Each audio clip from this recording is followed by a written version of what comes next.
IPCJC, partie 1. Il se passe aujourd'hui un phénomène qui mérite d'être étudié, les legal tech. Il s'agit en réalité d'un analogisme, tiré de l'anglais Legal Technologies, désignant à l'origine les entreprises qui mettaient à la disposition de juristes et du grand public des outils de gestion. Aujourd'hui, cette notion est de plus en plus associée aux startups qui modifient le statut du droit. Leur développement paraît global. La legal tech est en plein essor, avec des sociétés qui tentent d'innover sur le marché du droit à tous les niveaux et de toutes parts. Introduction 1. Observer.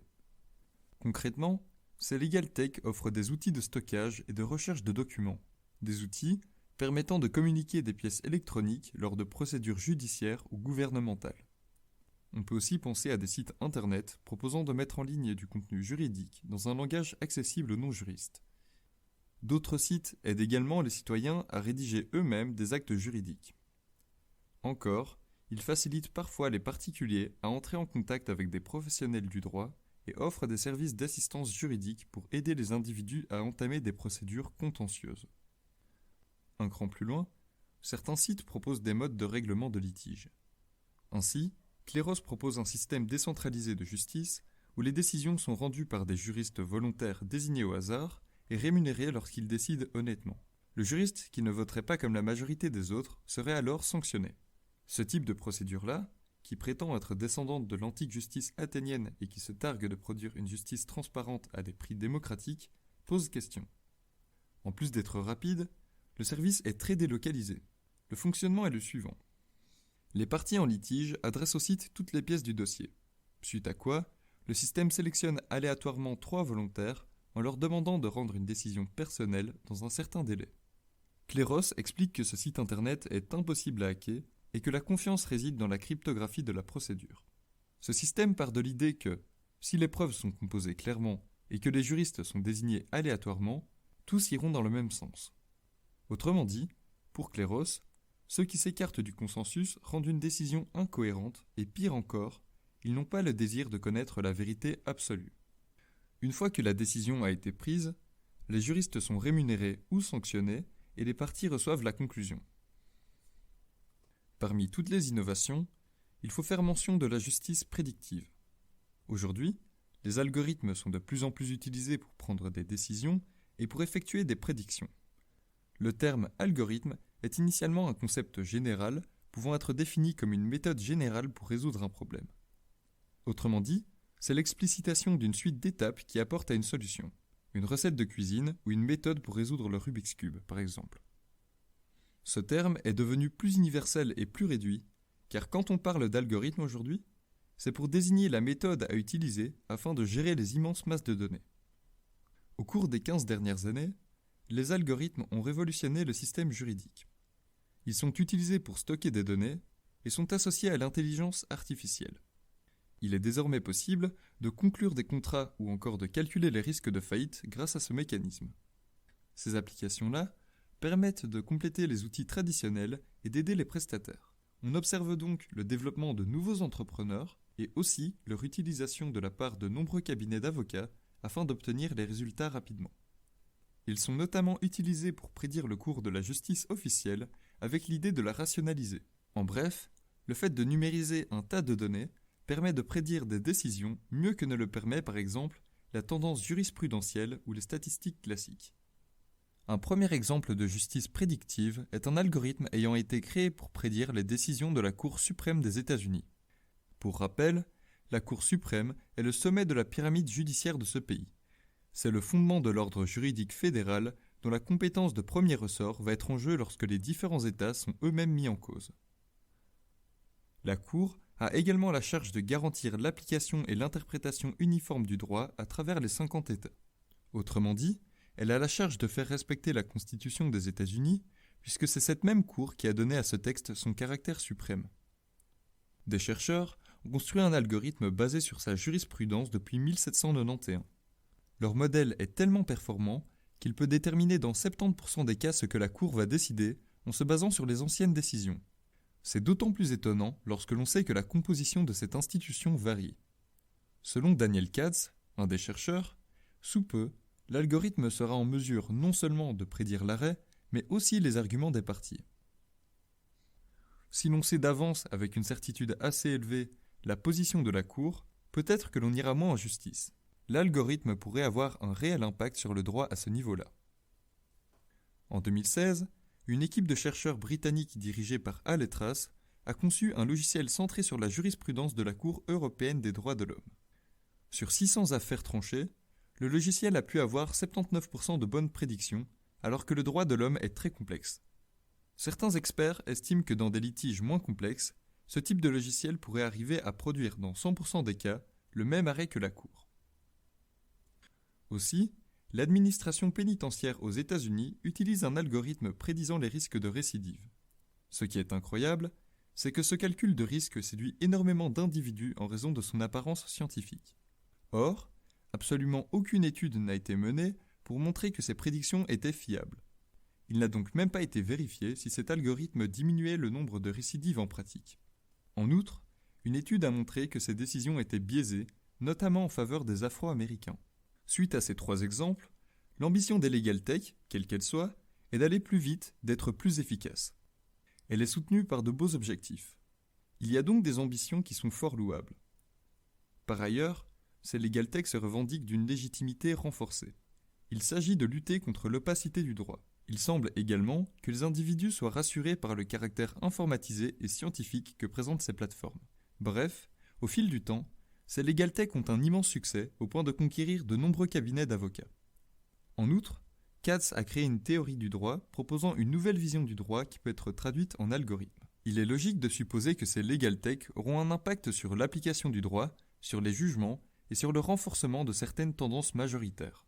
On peut même imaginer que la prédiction se transformera en injonction, au sens où l'on se dirait que si c'est prédit comme cela, alors c'est que cela doit être la vérité. Seulement, ces pratiques appellent à une réflexion de fond.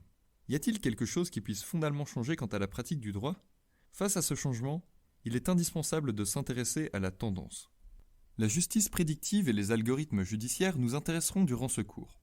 Bien sûr, ces calculs de prédiction judiciaire ne datent pas d'hier, mais cette activité nous confronte aujourd'hui à un objet nouveau, une Legal Tech qui pourrait remplacer les acteurs juridiques.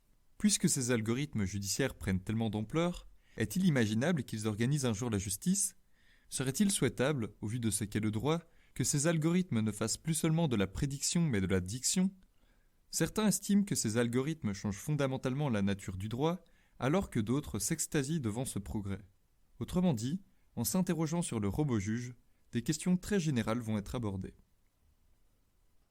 2. Problémisation, la théorie du droit. Le mot théorie vient du grec et se traduit par contempler, signifier.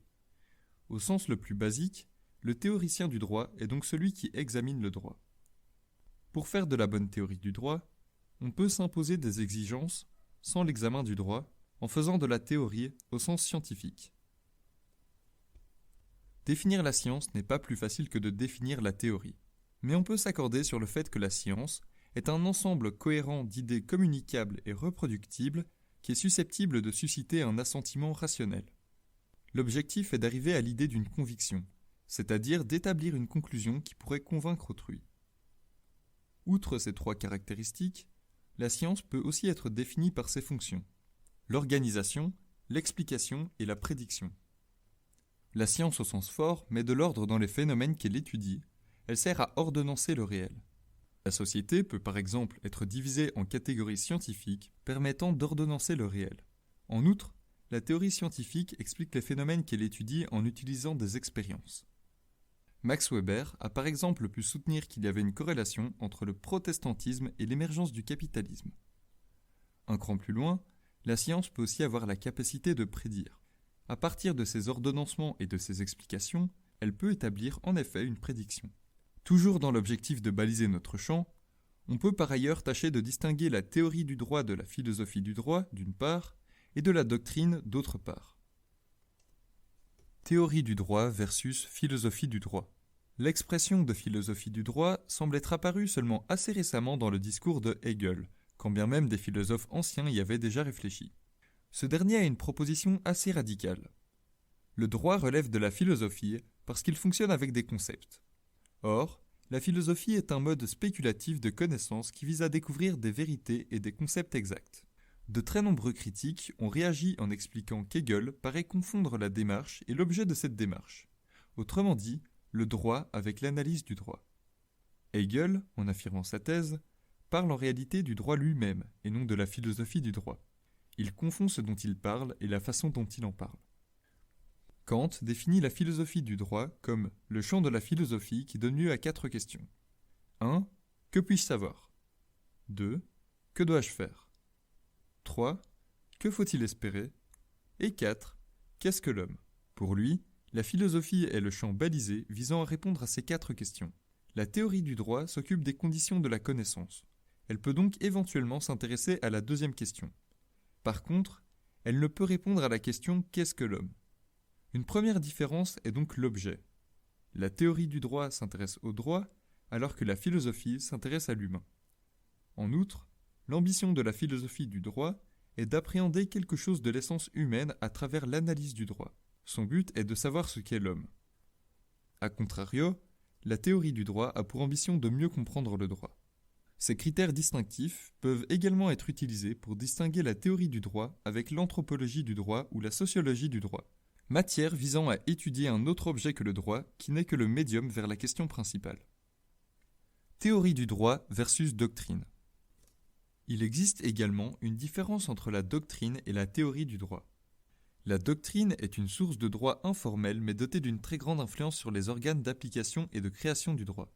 Plus précisément, il s'agit de viser l'ensemble des opinions émises dans le but de décrire et d'expliquer les règles de droit en vigueur. Autrement dit, elle vise à participer à l'élaboration des normes, en particulier quand les auteurs prennent part au débat. La doctrine n'est pas pour autant une science. C'est au mieux une science au sens faible. D'une part, elle ne prédit pas et ne remplit donc pas les 3 fonctions de la science. D'autre part, il y a des exigences méthodologiques à respecter pour prétendre qu'une théorie du droit est scientifique, et celles-ci ne sont pas remplies par la doctrine. Une deuxième différence est en relation avec le but de ces 2 matières. Celui de la doctrine, c'est d'être une source de droit, alors que le but de la théorie du droit est de comprendre ce qui se passe dans le droit sans pour autant avoir la volonté de le produire. Enfin, la doctrine reste généralement dans le cadre de la pratique et du discours juridique, c'est-à-dire qu'elle est interne et ne remet pas en question certains dogmes du droit. Il est au contraire possible de produire une théorie du droit qui adopte un point de vue externe au droit. Et c'est là une différence avec la doctrine. Un critère pour les différencier est d'observer le point de vue de celui qui s'exprime, ce qui signifie aussi qu'il est possible de trouver une théorie de droit dans un ouvrage de doctrine. Ce n'est donc pas sur l'intitulé d'un ouvrage qu'il faut se baser pour établir son contenu. Chapitre 1. Théorie du droit. 1. Difficulté à concevoir la théorie du droit. Il y a au moins 3 obstacles qui se dressent devant ceux qui souhaiteraient faire de la science du droit. 1. Michel Villet affirme tout d'abord que le point de départ de toute science, c'est le chaos que constitue notre pensée contemporaine. Au fond, aujourd'hui, force est de constater que c'est le désordre dans la science. 2. Aussi, le droit ne serait pas un objet de théorie, ou plus précisément, un objet de théorisation. Il serait dès lors impensable de faire de la science du droit. Dans les palais de justice, il n'est pas rare d'entendre certains avocats adoptant une position sceptique, faisant écho au pays de common law. Au Royaume-Uni, le droit était transmis dans des auberges durant le XIVe siècle, qui existent d'ailleurs pour certaines encore aujourd'hui. Ces dernières se sont progressivement transformées en sociétés professionnelles et constituent une sorte de conseil de l'ordre. Par conséquent, le droit est enseigné comme une pratique plutôt que comme un savoir. Cela dit, cet argument comme quoi il n'y a pas de théorie possible ne tient pas, puisqu'au fond, il y a toujours un fondement derrière une certaine pratique. Bref, l'idée qu'il n'y ait aucune thèse derrière une pratique de discours semble assez peu probable, mais reste néanmoins interpellant. Une autre variante de la position sceptique consiste à dire que toute science du droit est nécessairement idéologique. Pour les marxistes, le droit est une superstructure destinée à masquer les manipulations sociales. Cette idée-là donne l'image d'un programme de domination sociale. C'est probablement excessif, mais cela rappelle que le droit a des objectifs de science pouvant être politiques, qui seraient très éloignés d'un objectif de recherche, de transmission. Cela rappelle, en outre, que le droit risque toujours d'être instrumentalisé. 3. Même si le fait que le droit puisse faire l'objet d'une théorisation est envisagé, il est très compliqué d'identifier le droit. Cette difficulté est liée à l'objet même de la théorie du droit. Tout d'abord, Le droit est difficile à définir étant donné qu'il se définit lui-même. Il est autopoïétique. Autrement dit, se trouve dans le droit lui-même toute une série de normes primaires ainsi que des normes secondaires relatives à la création du droit. Ensuite, toutes les règles de droit sont sujettes à interprétation, même les règles secondaires, ce qui rend la compréhension du droit compliquée. Pire encore, il n'y a pas de consensus dans cette interprétation, puisqu'il se peut que la communauté juridique n'ait pas la même conception de certaines normes. Enfin, le droit ne se limite ni aux textes qui sont censés le proclamer, ni aux cas concrets qu'il est censé régler. Le droit est quelque part dans un aller-retour permanent entre le propos législatif général et toute une série de situations bien précises. Il s'agit sans cesse d'aller voir les évolutions qui sont d'ailleurs dues à différents facteurs d'influence qui lui sont extérieurs. Le droit est donc tellement insaisissable que cela mène à des positions dogmatiques fortes. Certains scientifiques vont ainsi adopter ce type de position en présentant une vision unilatérale du droit. Une autre position adoptée par les chercheurs sociaux consiste à dire que le droit est une pratique sociale comme une autre et qu'il n'y a pas de différence entre le droit et la religion, par exemple. Ces personnes considèrent que le droit n'existe pas et qu'il ne faut pas le prendre au sérieux. Face à ces difficultés à définir le droit, les personnes concernées par cette théorie choisissent la facilité. Cependant, cela ne respecte pas les critères d'une démarche scientifique. Par ailleurs, en arrêtant une vérité ou en niant son existence, ils gomment toute partie de la réalité du droit. Une pareille position empêche de bien organiser ce dont on parle et donc de bien prédire. Position fondée sur la difficulté à établir ce qu'est le droit relève de la crispation et mène évidemment à des exclusions et font barrage à la possibilité d'une théorie du droit au sens scientifique. La science du droit est cependant possible sous réserve de certaines conditions. 2.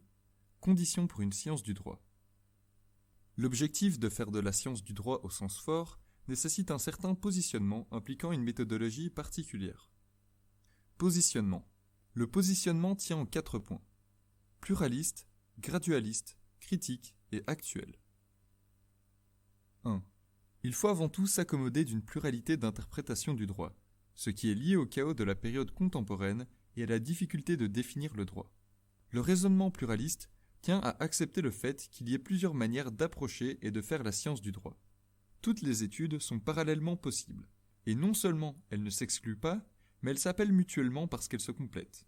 Au fond, puisque l'objet de la science du droit lui-même porte sur des paroles et des textes qu'il faut interpréter, personne ne peut prétendre épuiser à un moment la possibilité d'interprétation. Il faut accepter que les concepts ne cessent d'évoluer. Le positionnement pluraliste est en concordance avec le fait que le droit est fait d'interprétation et de production de sens et ne cesse par conséquent de changer. En estimant qu'il n'y a qu'une seule théorie, on ne pourrait pas remplir l'ensemble des conditions d'une science au sens faible. Par ailleurs, on ne pourrait pas non plus remplir les conditions d'une science au sens fort, car les théories des dogmatiques ne seront par exemple pas prises en compte. 2. Par gradualiste, il faut entendre un positionnement qui situe les théories sur une échelle. Il est possible de donner des préférences à certaines thèses tout en ayant une graduation scientifique. L'idée qu'il y a des théories meilleures que les autres ne vient cependant pas du droit. Si un positionnement gradualiste n'est pas adopté, cela rendrait la tâche de prédire compliquée, puisqu'il est nécessaire de savoir graduer les thèses étudiées. Autrement dit, ce positionnement est contraire au relativisme, consistant à dire que tout se vaut sans poser de jugement.